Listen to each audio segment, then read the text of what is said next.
Welcome to another podcast. Again, with my co host Amy Sawyer, all the way from Norway, and the amazing winning soprano Joanna Forest from UK. She's an award winning, record breaking, best selling soprano who has made an indelible mark in the classical music world. Rising to fame in 2017, she became the first independent artist to debut at number one in the official classical album charts, with her album Stars Are Rising and her second album, The Rhythm of Life, also soared also soared to the top of the charts, cementing her status as a leading classical crossover artist. With two number one albums and four number one singles across multiple platforms, Joanna has cultivated audiences worldwide. She has performed at prestigious events, including Premier League football matches, BBC's Songs of Praise, and Castle Howard proms. That's interesting. Her collaborations with renowned artists such as Kylie Minogue, Pixie Lott, Paul Potts. We all know him. I saw his evolution too. He was good. Mm. And none other than Paloma Faith. We know who she is. We know her favorite and famous song as well. And that showcased her versatility and star power. Beyond her musical achievements, Joanna has honored with the Future Classical Woman Award, hosted the radio show Classical Gas, and serves as a visiting professor at the London Performing Academy of Music. Her dedication to music and philanthropy is evident in her heartfelt tribute, World in Union, World in Union, recorded in memory of Sergeant Matt Rutana. Joanna continues to inspire audiences with her breathtaking performances. Oh, breathtaking. I can feel it. And chart topping releases and contributions to classic theater. Thank you, Joanna and Amy, for joining us here on the platform. Thank you for having me. You're very welcome. And thank you for being my co host again, Amy. What originally drew you to classical crossover, and how has your connection to the genre evolved since then? Oh, that's such a good question. So, my background is in musical theatre. So, when I was 11, instead of going to a normal school, I feel like I was very lucky and I went to a stage school, which meant in the morning we would do the really fun stuff, singing, acting, dancing, all of that. And we would only do the normal academic lessons in the afternoon.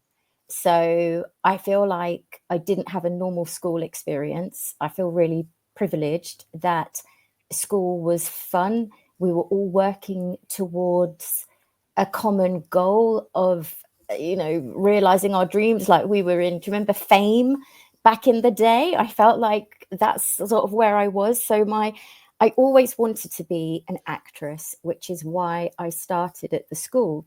And it wasn't until I was there and I started to have singing lessons that I realized that I could sing.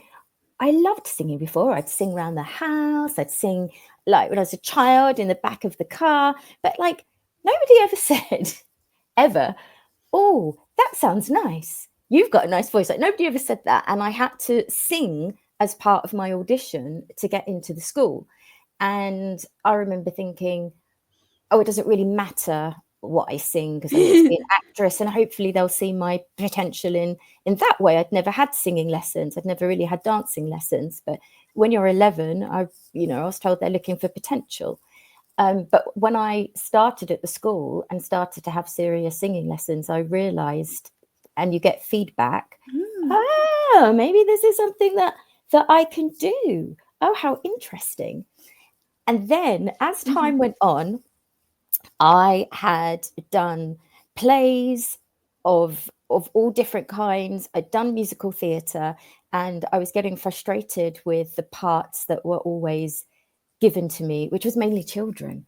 I was like Wendy in Peter Pan for 100 years at Christmas, and I was in a really big show called Dr. Dolittle the Musical, which was like a really big tour that went all around England, a really big show, great opportunity. But I played the little boy who went on the adventure. So I kind of felt like I was getting frustrated with that world. And I remember I had done panto again in Bath, at a beautiful theatre. And my husband was saying to me, what do you really want to do? Because if you keep doing the same thing, that's just going to be the same thing, like forever. And I remember saying, oh, I'd love to sing as myself. I've always been a character, and some of them were really good. I did get some good opportunities, that, when something I felt was suited to me, and I had some really brilliant experiences, but I wanted to sing as myself. And he was like, let's do it, just think Sarah Brightman. And so I suddenly just started telling people I'm a classical crossover soprano, and I sang everywhere I could, even if it was unpaid, for free, to put myself out there as me, as singing as Joanna, not part of a company, as an ensemble or a role, just me. And I did a show with my husband. We put it on for a charity that I volunteer for at a beautiful theatre in London called the Palace Theatre in the West End. And it was sponsored by the newspaper that my husband was working for. So we got some great people like Paul Potts. And he very kindly sang a duet with me, Point of No Return from Phantom. And I remember stood on that stage with an orchestra, singing as me with Paul, and thinking, yes, this is it. This is what I want to do. This is my path. This is my road. And then I was sort of dead set on that. And that's how I got into it. That's how I made the transition. And then when we recorded the album, Stars Are Rising, which I wanted to be sort of true classical crossover, which meant, an album for everybody. So we've got even though it was with a full orchestra, with that classical sound, it was cinematic. We had, we've got Life on Mars, like David Bowie on there. We've got a Slade song on there, as well as some sort of slightly more sort of classical crossover feel. And after that did so well, which was so exciting, I just haven't looked back. This is the road. And I think my relationship to classical crossover is I just love the genre, because I think it just is so inclusive. Because I think some people, they're like, oh, I don't really like classical music, but I think classical crossover can sort of be anything, because it's, songs that they know, just reimagined in a really cool way. And I just absolutely love that. I do love sort of pure classical. If I'm doing a show, I might put in something like Ave Maria or something very, very well known. But yeah, I love the genre. And I also feel like it's going from strength to strength to strength as a genre. I feel like it's not maybe quite so niche anymore. Did you have a good relationship with your parents and your family growing up? Did they encourage you a lot towards that direction toward more towards music? So my mum and dad and my sister, I would say, they're not performers.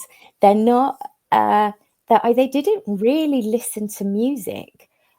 If they were in the car, they might, but music kind of wasn't played in the house. If my mum had any downtime, she would much rather read a book, in quiet, rather than put on some music. And my dad, if he had downtime, rather than listen to music, I would say he would rather listen, like put on the TV or something. So they sort of didn't encourage me in that way, only because it wasn't something that was one of their interests in any way. But when I had this bee in my bonnet that I felt it was like burning inside of me to perform, why? It's not like I even went to like Saturday morning classes and was encouraged. I just really felt it strongly. So they thought it was a bit bizarre because I'd done my research, and I told them that if I was going to achieve anything and I was going to get anywhere, I'd have to go to a stage school. And I went on and on and on. And the way that they were encouraging is that they agreed that if I auditioned and I was successful and I got in, then I could go. If I had a talent, they would encourage it. But they weren't really qualified or didn't really know whether I did have a talent, if that makes sense. Like, they didn't really know. They were like, but if you audition for this school in front of the panel and they think that, you know, you've got potential. So they were encouraging in that way. They haven't been able to ever, you know, like if I sat down and I was like, oh my gosh, what do you think I should do next? Or how do you think I could further my career? There was like, oh, we don't know anything about it. But they're sort of very, very proud to, you know, if other people enjoy my singing and, you know, come along to my concerts. But I didn't come from a music family in the slightest at all. I'm the only person who's interested in this in any way. Was there ever a moment that you questioned your path in music? No, because I feel like it will always be a passion. And I kind of think that when it is, you're stuck with it forever. I know that if I gave up singing, it would make me sad because I would catch myself singing around the house or singing in the car, and it would just make me sad that I wasn't doing it anymore. I question every day, why is it so difficult? Oh my gosh, it really is. It's definitely like a marathon. And I think it's, you know, there's lots of learning curves. When we released Stars Are Rising, as an independent artist, I didn't know anything about distribution or marketing or anything like that. And that's nothing to do with singing. That's not about music. And I don't really enjoy all of that stuff, all of the businessy side of it. I find I don't like, I don't really like, you know, how like business people have to have maybe, I don't know, some difficult conversations sometimes. That's part of business. I don't really like any of that. I just want to sing. So, you know, if you feel like something's not right or something's not happened, I hate all that. Oh, because I feel like, oh, and also because I've never had a normal job, I've never worked in a office. That's not something that I'm used to. Sometimes if I get an email that's a bit cold, I'll show it to my husband. I'll be like, they hate me. It's like, no, they don't. It's just business. No, they don't. It's just not a friend writing to you on Facebook. That's all. That's just business. That's perfectly polite. That's all. I'm like, oh, okay, that's good. So I questioned that part. The dream would be if you had somebody to do, I guess, all of that for you. And then you could just stand on the stage and sing. But as an independent artist, that isn't the reality. It's down to you. And if you don't have those conversations, you don't try and make things happen, then, you know, then nothing happens and nothing furthers. I love the story how you mentioned about how you became an independent artist, but I was more enthused when I found out that you collaborated with such people as Kylie Minogue and Paul Potts, and especially Paloma Faith. What was it like to not only sing with Kylie but Paul Potts and Paloma Faith? Who was your favorite?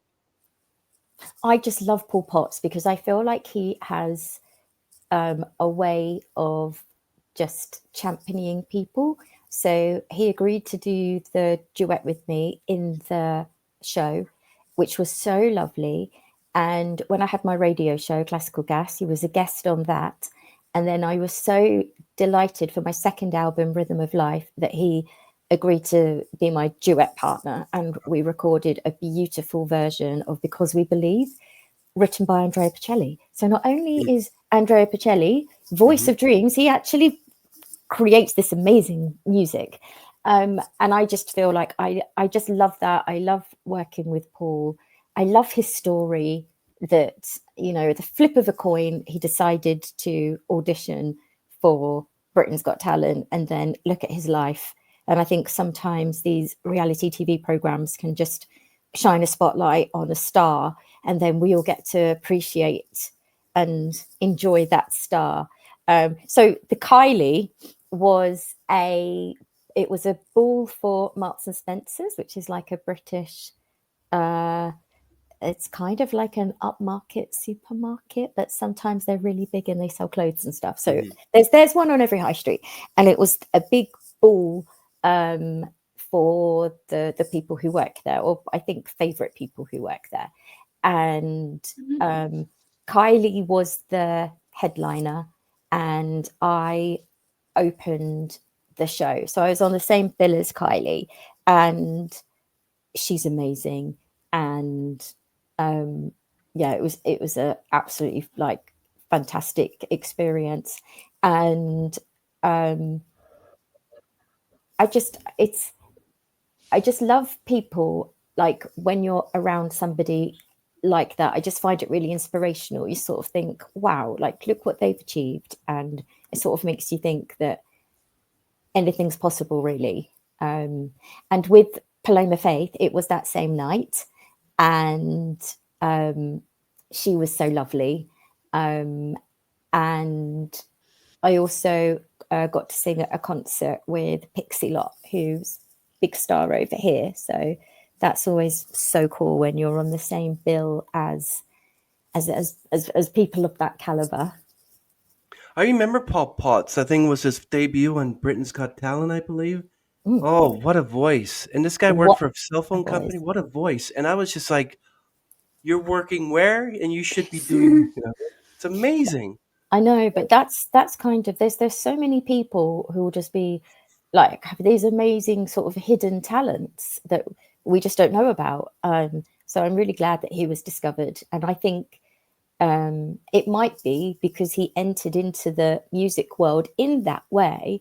That's why he's so giving and gives his time, and he's always doing charity concerts. And yeah, he's very giving and generous as an artist. Oh, wow, you're so blessed to be able to work with all these wonderful artists. That's amazing. Uh, I like to ask you, like, what has been your most meaningful collaboration and performance so far? That could be, and sometimes these things just come around just without. I can think of two.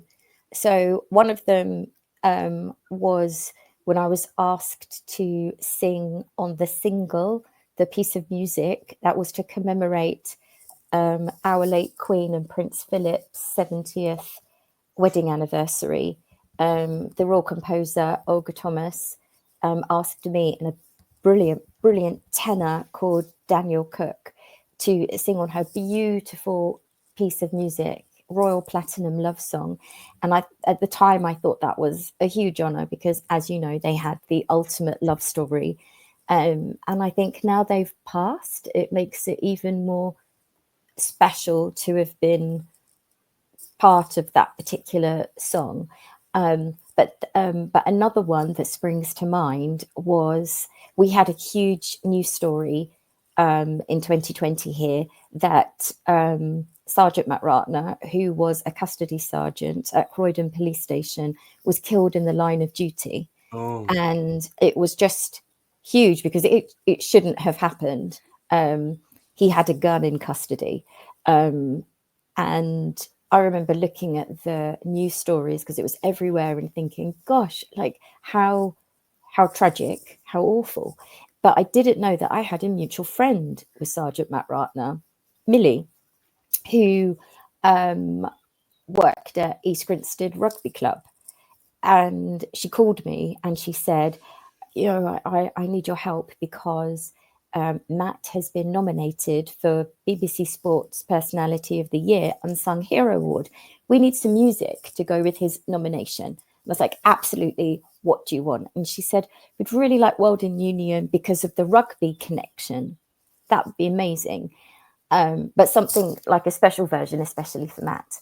So luckily, my very talented friend Joel very quickly made this beautiful arrangement that's just piano and vocal.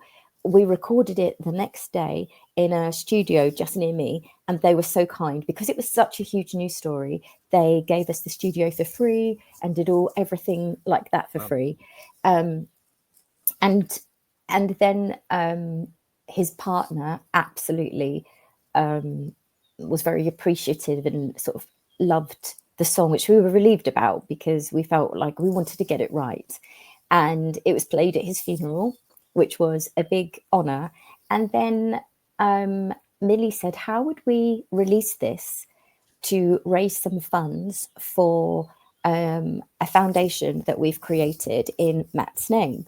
So I knew a little bit about releasing music by then because I'd released music and everyone was so supportive. Like the distributor and the whole of the people who released it, they all did it for free. They were all behind it. So many people were supportive. It made the news several times. And on day of release, it was #1 in the iTunes classical chart, but it was climbing. The main chart got to 24, which blew our mind. But it's because of everyone who knew Matt. He seems to have been the absolute like best of the best of the best, and there was so much support for him from the police world and the rugby world. So it was just the hugest honor to have been part of it. And I think, like they always say, and I always kind of felt like, music has sort of special healing, magical qualities. And that project to me really proved that it absolutely does. So I was really proud to be part of that. Yeah, I had soprano Adriana Zarzu on a couple weeks ago, and I was mesmerized when she said she did a duet with Andrea Bocelli. I was almost fell out of my chair. I'm like, whoa! I'm Wow. like, what? That's Wow. yeah, and Gosh. like it's incredible how wonderful your voice is, and I'm just wow. I'm like, that's Joanna Forest. No, that's got to be an AI. No, just kidding. I take that as a compliment. Yay. Okay. What does success feel like to you now compared to when you first started? Yes, gosh, what a good question. I think I didn't really know. I was pivoting into this new world away from theatre, away from musical theatre. And I didn't really know what to expect. So I didn't really have any expectations at all. I feel like success to me would be longevity. Success to me would be more and more people hopefully discovering my music and enjoying my music. I also think success to me is when, and I was thinking about this the other day, okay, I think it's when, how there are lots of absolutely brilliant singers in this niche. There are so many, I can go onto Instagram and Facebook, whether they're singing in a huge concert with an orchestra or whether they're singing in their bedroom. I'm like, oh, they're really good. Like that sounds really, really nice. And I think to me, success is when people aren't necessarily coming to see you because you are a brilliant singer. Hopefully they think you are. They are coming because it is you. They are Mhm. coming only because it's you. They want to see you, only you, your personality, your vibe, and that is what you are bringing. So say there was a concert called something like Opera by Candlelight or soprano and tenor together or something, like Yeah. people might be like, oh, I'll go and see that because I really like classical music and this is going to be wonderful. And they don't really know who the performers are, but they know it's going to be like a wonderful evening. But I think success is when they've come because it's your name on the poster and they are intrigued to see you. And also, I think then when it's all about you and your own unique vibe, then I think it's not really even about, it's more about what you're bringing that is unique and that people are appreciating that. Does that make sense? Like, there's lots of wonderful tenors, but people specifically want to see Paul Potts because they like Paul, and Paul brings, and they want to see Andrea Bocelli. They want to hear what they're going to say in between the songs. Are we going to learn anything? Are we going to hear any stories? They want to be near that person. That is what I think. That's what let's manifest that and put that out into the universe, because I think that is real success. That people are they're coming to see you. And and if you go to operabase.com, you can go to categories, you can go to instructors, you can go to violinists, and when you go to tenor, you go to soprano and list how many sopranos there are in the States. Oh gosh, I bet there's What a was that, Amy? gazillion. Over 25,000 sopranos out there. And I'm like, why don't you just get them all in one room and just do one performance of like the prayer or something? It's amazing. There's just so Wow. many out there. Yeah. There is so many out there, and I feel like I'm in a slightly sort of different category only because my background is in musical theatre. I didn't study classically at a conservatoire, so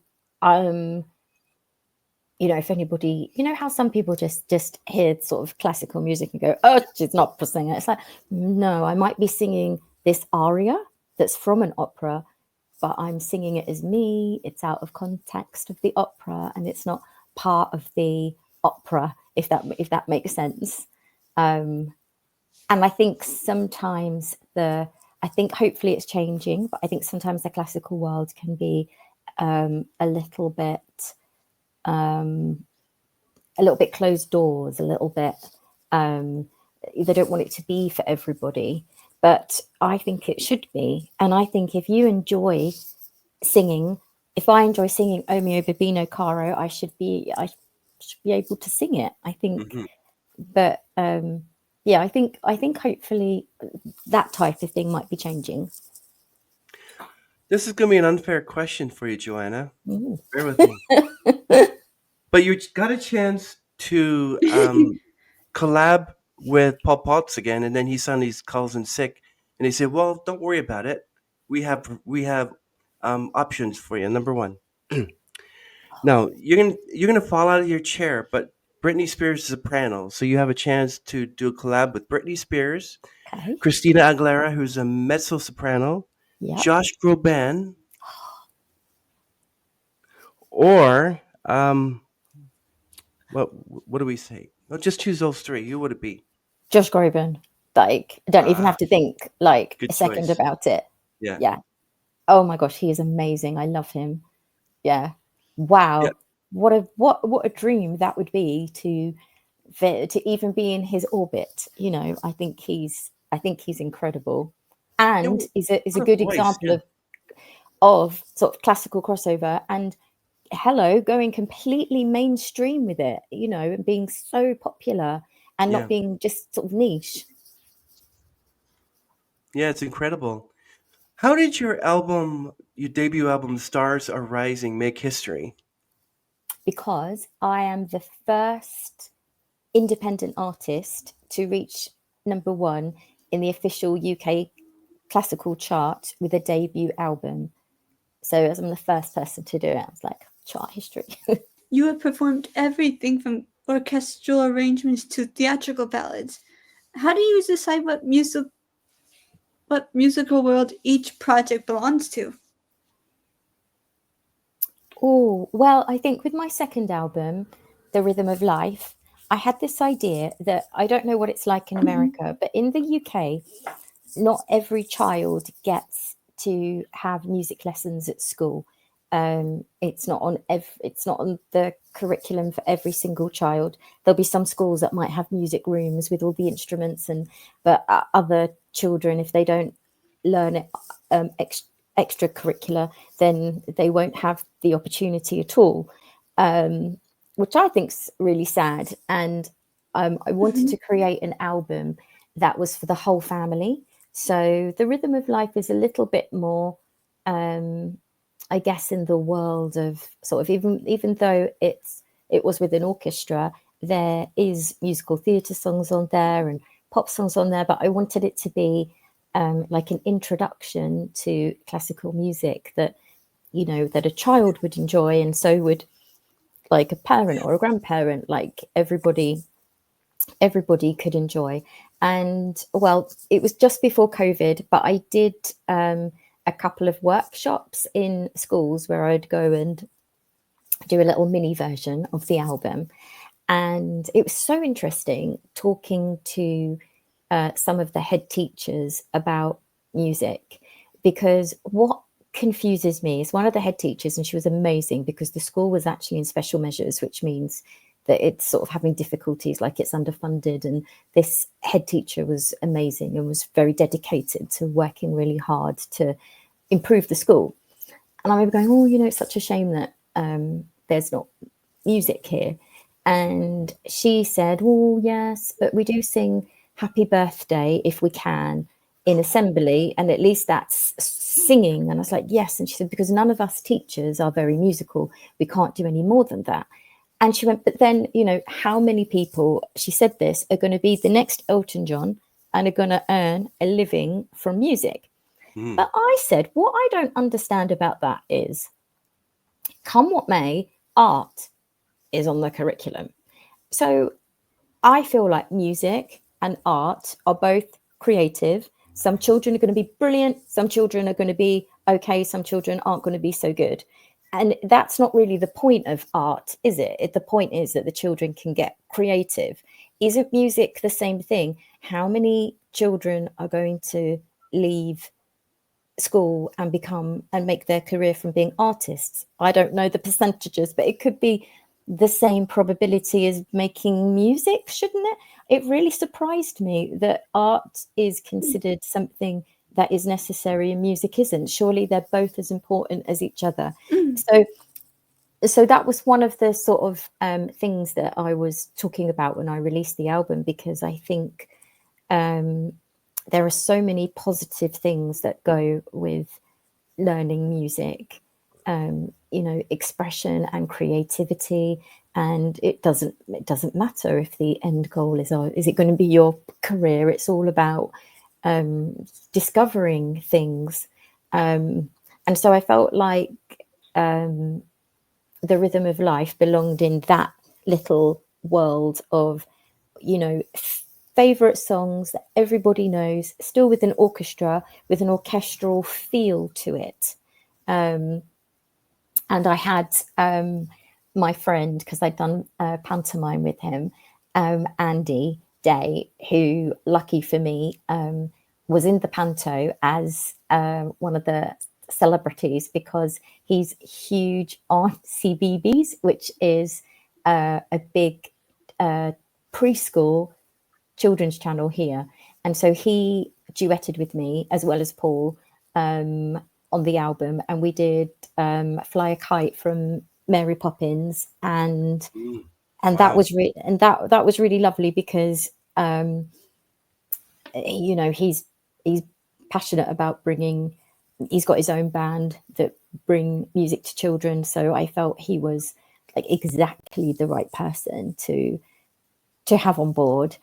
I'd love to make another album and sort of see what world that would fit into at some point. Wow. That's amazing. Do you think there are misconceptions about classical crossover artists, and how do you respond to them? Oh, misconceptions. I don't know whether there's misconceptions about the artists. I think there's misconceptions about the music. So, I was saying about how my mum and dad weren't really music listeners. I do remember my dad saying that he doesn't like opera, and he would never like to listen to a soprano because they're really screechy. Remember that? Yeah. So I think there is definitely. I remember being on a cruise and the entertainment director saying to me, we've put in the leaflet for the guests that it's classical.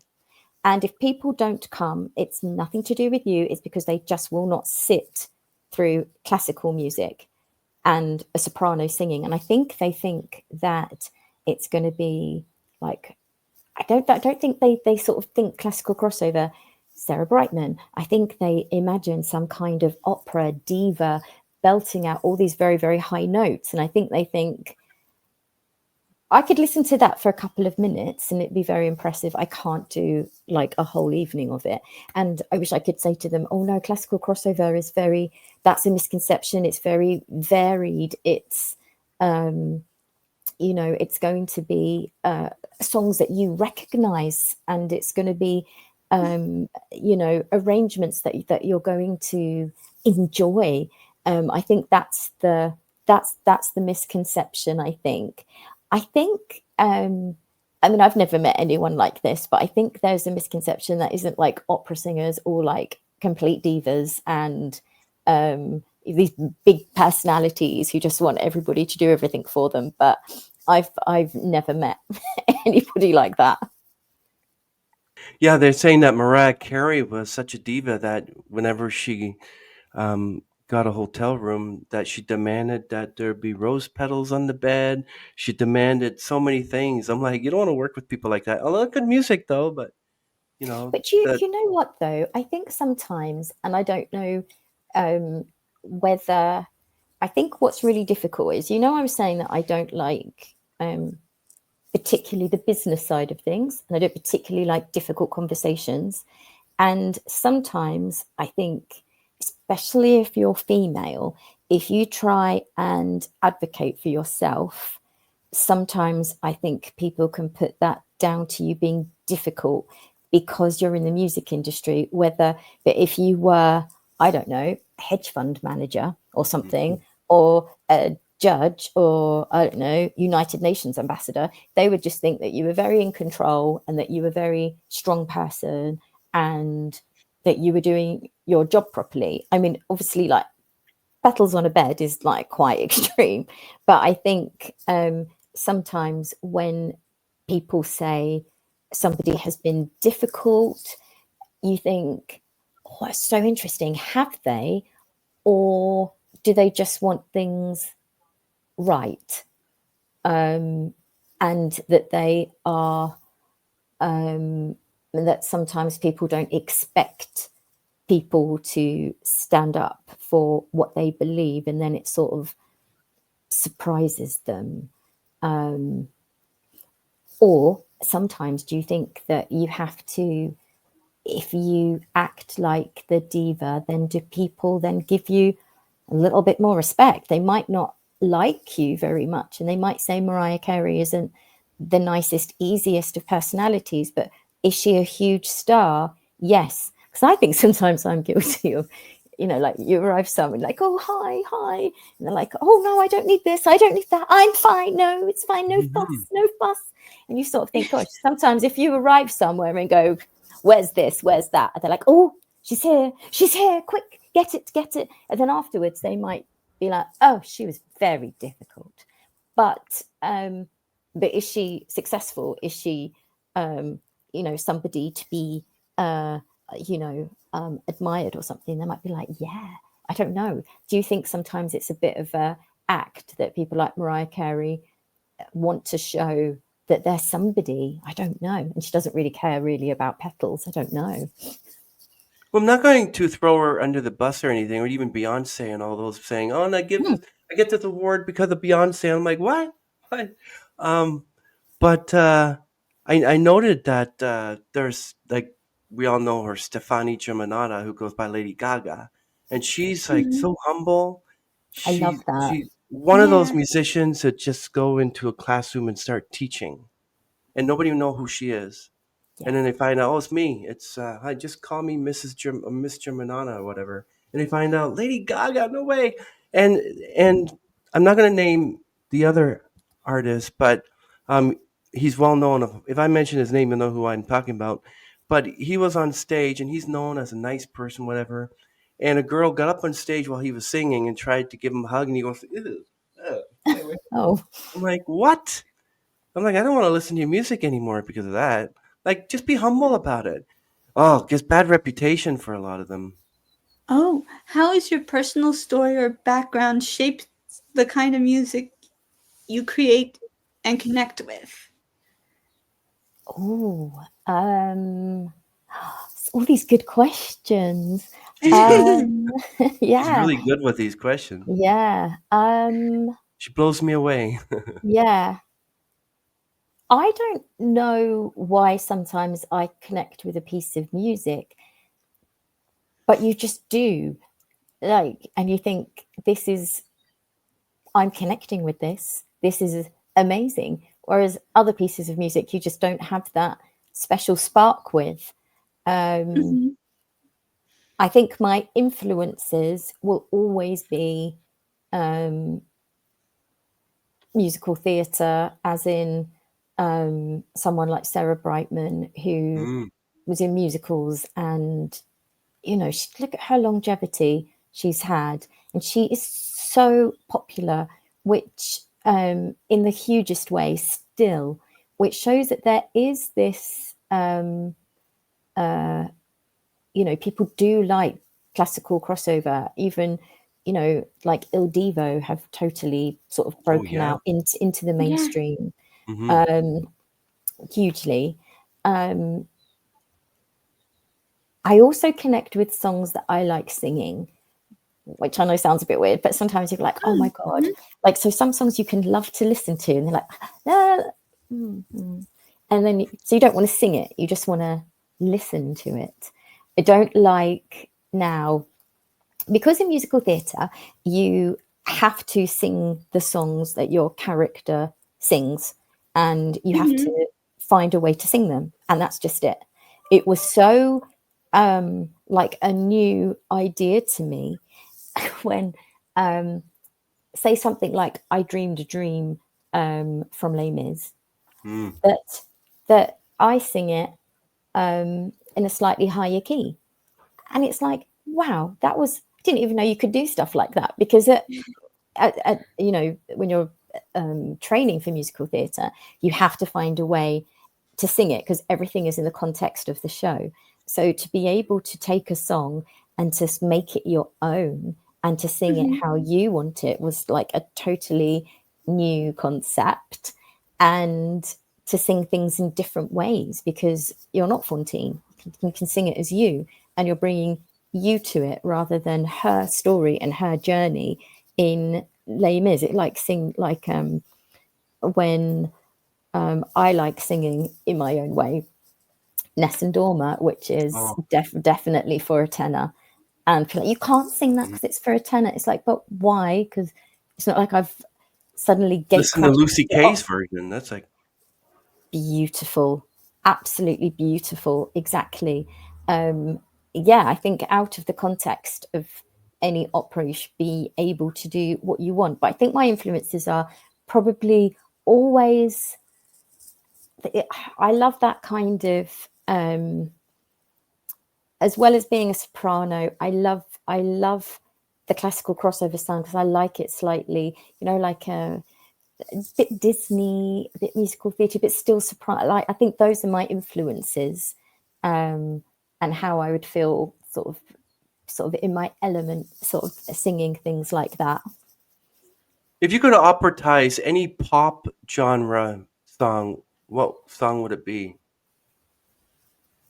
I kind of did on Rhythm of Life, Greatest Day by Take That. So I don't think Take That were very big, were they, in America? Is that right? I don't know. I'm in Canada, but I know what you Oh, mean. you're in Canada, of course. Yeah. Yeah, so they were a huge band in the 90s. Mhm. We had a whole load of sort of, they called it Britpop guitar bands like Oasis and Blur and Suede and all of this.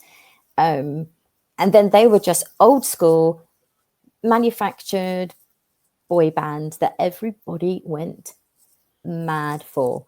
But Mm. this is back in the 90s, but they've stayed in our orbit. So now they're like 50s and we still love them. And so that's why, and they still sell out arenas because they've just been in our lives. Like we love them. So I really like the fact that we did a really cool version of Greatest Day. And I really like the version we did of Life on Mars because I love that song. I have no idea what it's about, weirdest lyrics ever, but I think there was some kind of magical thing going on there when David Bowie created it. But I feel like so many songs work well in the classical crossover genre, like, and everything sounds so passionate and like I think like upper level with an orchestra. It just sounds amazing. Now, like an Il Divo album, they can take quite a regular sort of pop song and like, oh my god, this is amazing, goosebumps. So what was the significance of your second album, The Rhythm of Life? When was it? You did your the significance your second album, The Rhythm of Life. So we did that in 2019, and we it was quite different to the first album, and it was just amazing to do another album after doing the first album because there were some things we'd learnt from the doing the first album that we could then apply to the second album. Like you could use the same people for certain things, and it wasn't quite as stressful. I would say. We've got a version of the Rhythm of Life on there, which is where the name comes from. Mhm. And me and my husband have got a friend called Gary Andrews, who is the best illustrator and animator ever. He is just incredible, and he's done animation for Disney, and he drew us because the album, we wanted it like a day, like a theme. So it was a concept album. So it's a day in the life of a child, so they could relate to it. So it would be something maybe younger ears would like to listen to. So the Take That song I just mentioned is how it starts. Greatest Day, it's called, and right up until When You Wish Upon a Star, and then Claire de Lune at the end. And Gary drew us a beautiful illustration to illustrate each of the songs in context of the day, which is so lovely. So that just meant that if anybody actually bought the CD, which they still kind of were in 2019, then they got the beautiful little artwork booklet as well, which just added to how special I think that was. I think it was amazing that he did that. So you were a big fan of Take That? Lots of girls were. Is They that pre or after Robbie Williams? um I liked them with Robbie. I liked them without Robbie. I like Robbie independently. All of Me it. too. Big fan of Robbie. I like Robbie's solo work. I think when Robbie Williams left Take That, I think that was the end of Take That. I I really think. feel I feel like it kind of was and kind of wasn't. And I think they still sell out arenas with three of them now. based on nostalgia, based on the fact that Gary Barlow he's still been in the public eye because he's been a judge on sort of things like Britain's Got Talent and things, and he has sort of stayed in our sort of public consciousness, so he's sort of still very popular. And then recently, like I don't know whether they were just famous over here, but like the boy band Five have got back together, and like, you know, and there's documentaries about Boyzone and Westlife, and there seems to be a real nostalgia thing of people reforming and getting back together. It's amazing.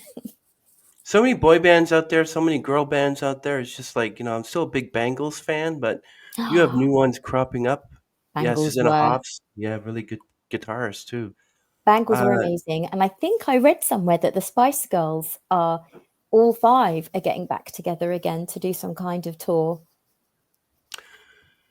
yeah, yeah, that's good. I mean, like Blondie's still Deborah Harry is still performing, even almost in her 80s, and but Rolling Isn't that Stones. inspirational? I know, in the Rolling Stones, like, Yeah. and Paul McCartney and Elton John still, and you just think, wow. I think we're seeing a real change in sort of certain genres of music being only for, oh my god, if you're 22, that's it, your time has come and gone, and that's it, and you've got to do something else. I think that attitude now, for whatever reason, is I think it's also because the record companies have less power, Hmm. and people don't need the magic people anymore. So, if you're if you are being creative and popular on social media, there's other avenues. It's not like there's someone you can just say yes or no to your career. You've got more autonomy over careers now, which I think can only be a good thing. Yeah, I don't know if you ever heard of Tom McDonald, but he's one of the biggest indie artists, and he's a rapper, but he does everything without, record labels, whatever, and he gives away his own CDs and everything, and record producers and all them, they hate him because, we're not making money. You're just making all the money yourself. So, duh, definitely. It's all right, you know, because some of these Yeah. artists don't make money from their song. Basically, who makes foreign money? The producers, directors, videographers. If you do it yourself, indie artists, you make more money, and you don't have to be angry about that. Just do your own thing. And can you? But Joanna, I'd be interested. How did you contribute to King Charles III's coronation celebrations? So I'd collaborated with the royal composer Olga Thomas previously on Royal Platinum Love Song, and I think another maybe three of her songs. She's amazing. She's so amazing. She is just, as well as being, well, she's my friend, but as well as being the most wonderful person, I feel very lucky that I've got to meet her through music. Um, and it's almost like if she had an aura, it would be music notes, like music notes just coming out of her. That is who she is.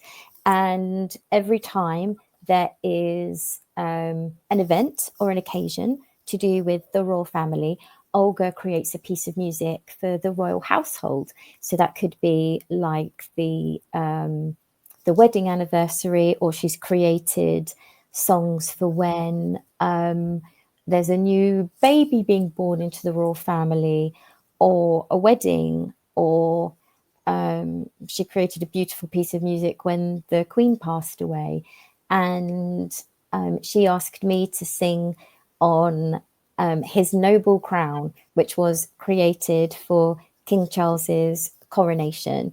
And it's amazing. It's like dramatic, it's full of drama.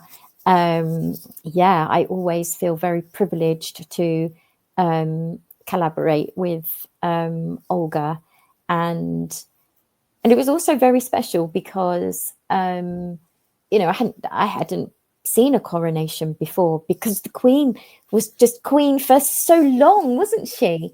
Then been a coronation for all that time, and we may have to, hopefully King Charles is, gonna live for years and years, so we may have to wait a long time for William. So it was, it was a really sort of special and interesting time to sort of live through a coronation. Yeah, that's amazing. So, what are some of the most prestigious venues you have performed? I always love doing a proms, because there's always an orchestra, which is amazing and really scary. Because if you are playing with a band, they are there for you, and say something went wrong or something, they have your back, and they'll repeat the chorus again, or you've gone into the verse, give them a second, they'll go into the verse. But with an orchestra, they will just keep playing, and because of the expense of an orchestra, you only get to sound check on the day, so you don't have like lots of rehearsal. So it's the biggest privilege, but I feel like it's always stepping out thinking, get it right. And a proms is always brilliant, because everybody's in a good mood, and maybe they've got a picnic and they're flying their flags, and there's always lots of people. So like Castle Howard and Bedford Park proms, I think there could be like thousands. So it's so brilliant. I did the Isle of Wight proms, just amazing. Singing on a football pitch is also a little bit daunting, because it feels like you're very little, and it's very huge, and you have like an earpiece in, and you just hope that it's going to work. But that's also a privilege to do that as well. Singing on the ships is always an experience. Yeah. There's such, I didn't know until I started doing it, but the theatres, there's like a whole big theatre on a ship. It's like like West End size, like, oh my gosh. So, and some of the corporate events that I've sang at have been amazing, just because they've created an amazing night for the people. And I think it's also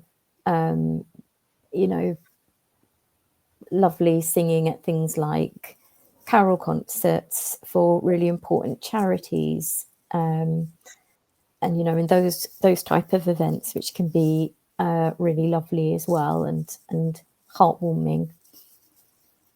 Wow.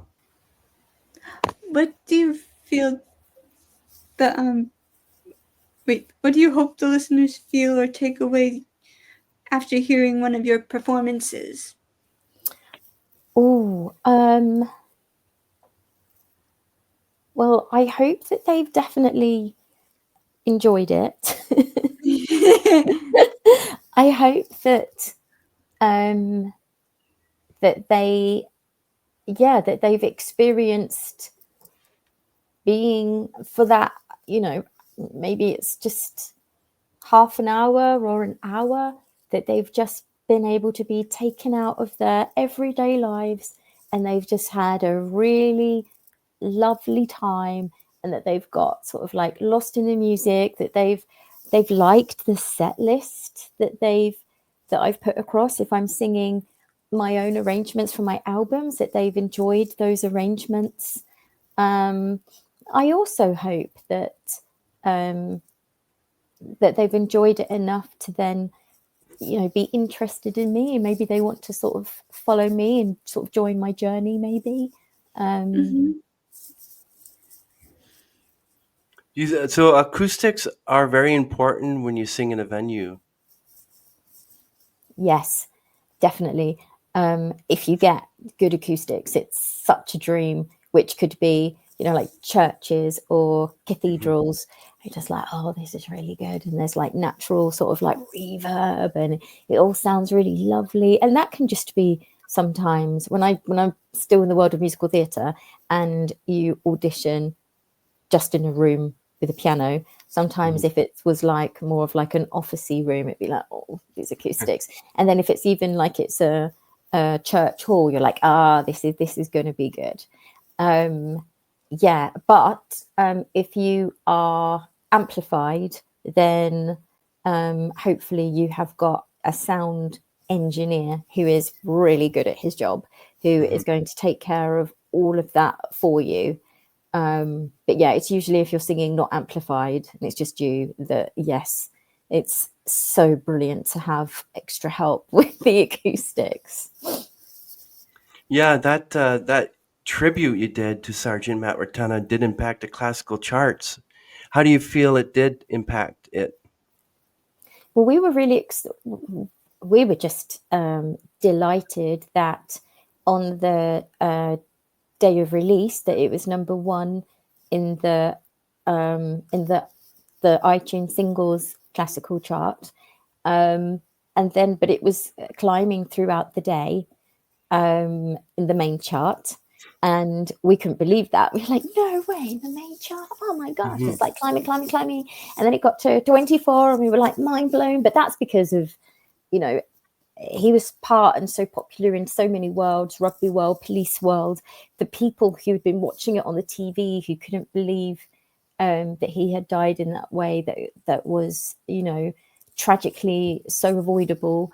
It's like everybody supported it because he was such a great man. And even if I try and include it if I'm allowed, and it's a set list that I have to put together, I always sing it and I always tell the story of it because I feel like that's still talking about him and his story. And then people come up to me afterwards and they might say something like, oh my gosh, I live in East Croydon, or they might say, I remember that. And it still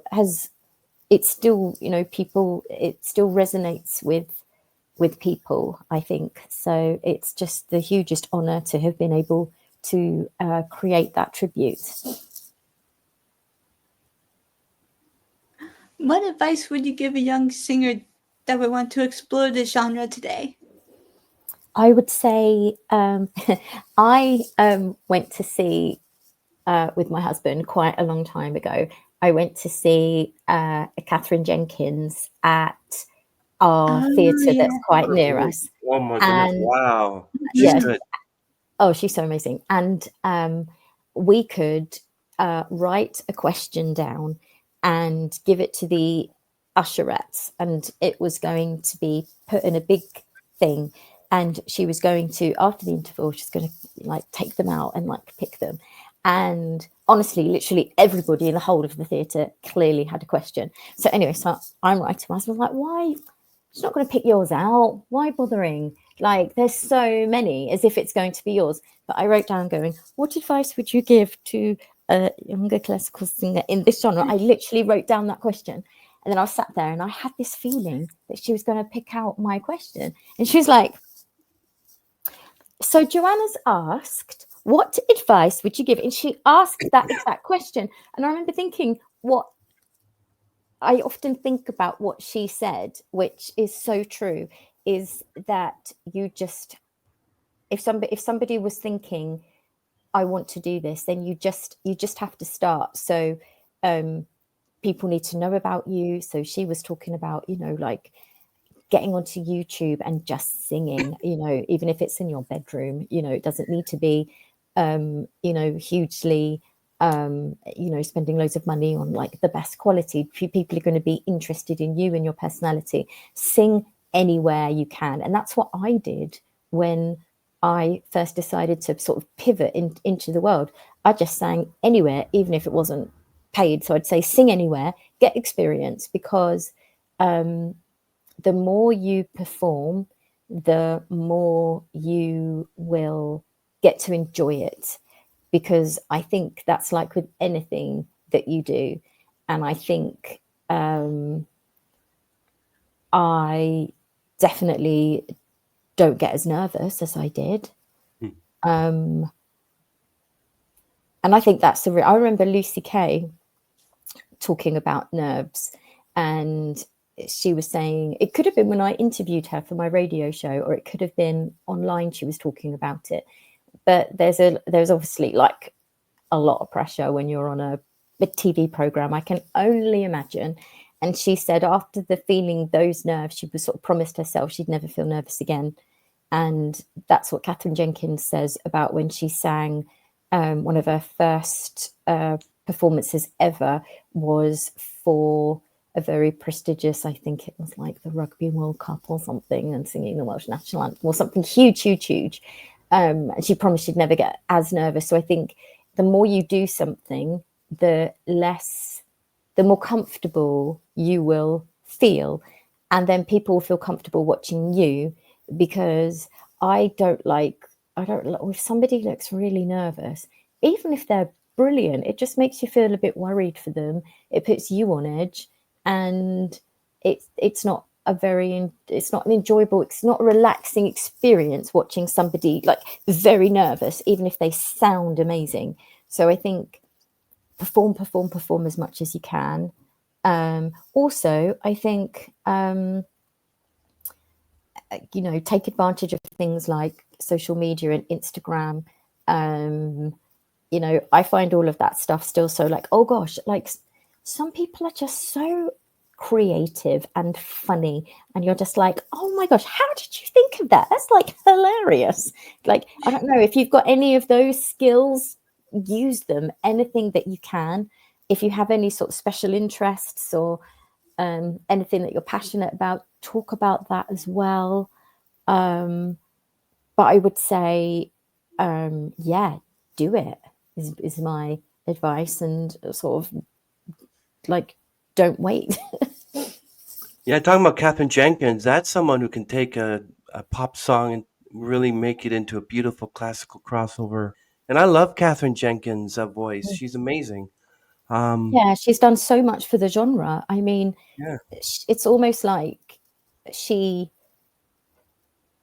almost the creator. Well, Sarah Brightman is creator of the genre as well, but it's like because Katherine is so enjoyed by so many people, whether they like classical music or not, somebody who might not even be that interested in music would still love her. So she's sort of proven that, it can go so mainstream and be enjoyed by everybody.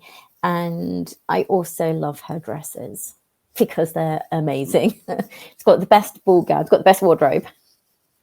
I have been writing an article for Crossover Music magazine, and so which kind of incorporates how some of the 5 episodes that I've done so far, and this is going to be my final one.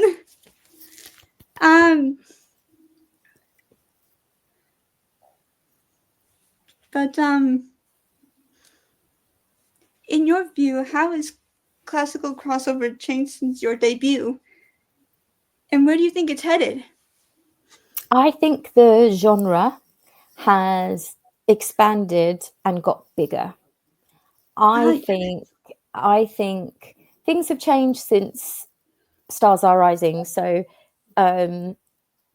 people actually bought the CD, and I don't know whether releasing something, if I were to in 2025, I don't know if people, if as many people are still into CDs, and it would all have to be streaming. I think things like that have probably changed.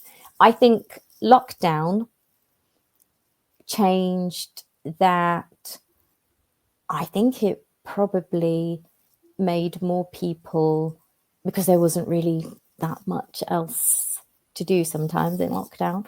I think it inspired them to use the time to create. So I feel like there was a lot more artists emerging during that time who, because maybe they had the time to focus on it and just thought, why not? I think it's expanded that. I don't know whether it's just because I've been in it more, but I feel like maybe more people know what classical crossover is. I think things like social media are just getting bigger and bigger and bigger, that you almost get these artists, not just in classical crossover, could be in any genre, who don't even kind of need, or maybe they don't want to, perform in the real world, because they're almost like a sort of a influencer for music. And because they've got people following them from like all across the world, they can do an online show, which I think wasn't so much of a thing before lockdown. And I think everybody and anybody got more used to technology because they wanted to stay in touch with their loved ones. And I think people realized that sometimes people got out of the habit maybe of even leaving the house. So if they could just buy a virtual ticket and watch something in the comfort of their own home, that I think people have realized that that's actually something that people will do and people will enjoy. I think there'll always be a market for a night out and for seeing the person and experiencing that in the flesh, of course. But I do think that it's become more normalized to do something online, which I haven't done, but I'm thinking maybe, a little online concert or something. It's getting sort of all the tech right and all of that type of thing. But I think that's how it's changed. Yeah, lots of new artists, and which can only be good, because then it means that hopefully it won't be considered so niche and sort of all on its own. Yeah. That's true. I mean, what's your feelings towards AI and music? I think it can't replace an actual person. I think the amazing thing about music is that surely that when you hear an amazing song, that it's been created out of a human being's mind, and that some people have put it all together, and that's why it's so special. It'd be like an AI picture or something. Nobody's actually created it. I think AI is going to be amazing for so many things. Like, you hear it on the news in terms of medical stuff. If you're feeling a bit lazy and you're like, can you write this letter to my bank saying like, maybe that type of thing. But I think anything creative, like, gosh, would somebody say, please write me a book that would be a bestseller in the style of J.K. Rowling and Mhm. blah blah, like, and then it just appears. I mean, that what? So I think for anything creative, surely AI can only be as creative as what it's looking for on the web and the internet, putting it all together. So I think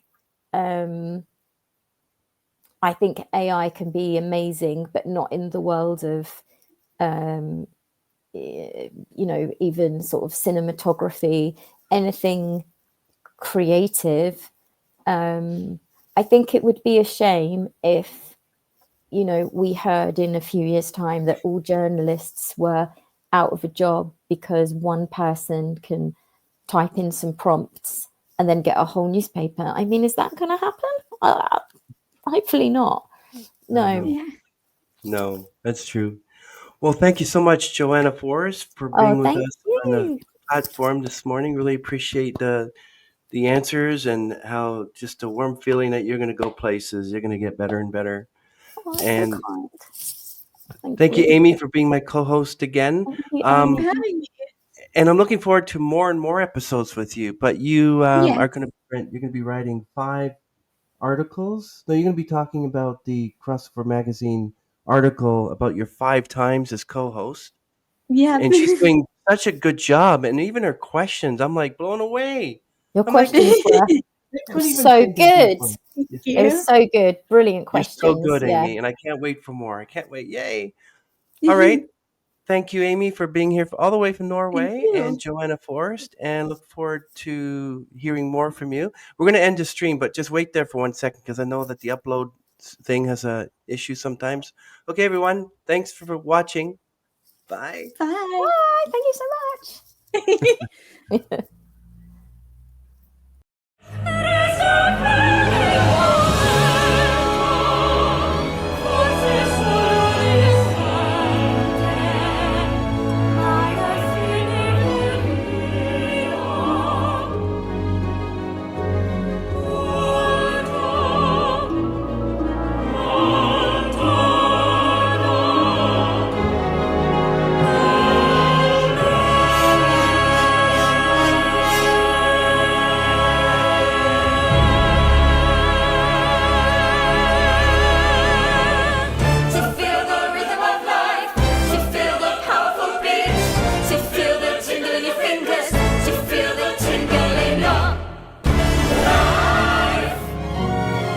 Every dream we have can turn to gold. And one day will shine on and fold. It might end, but then we remember it again.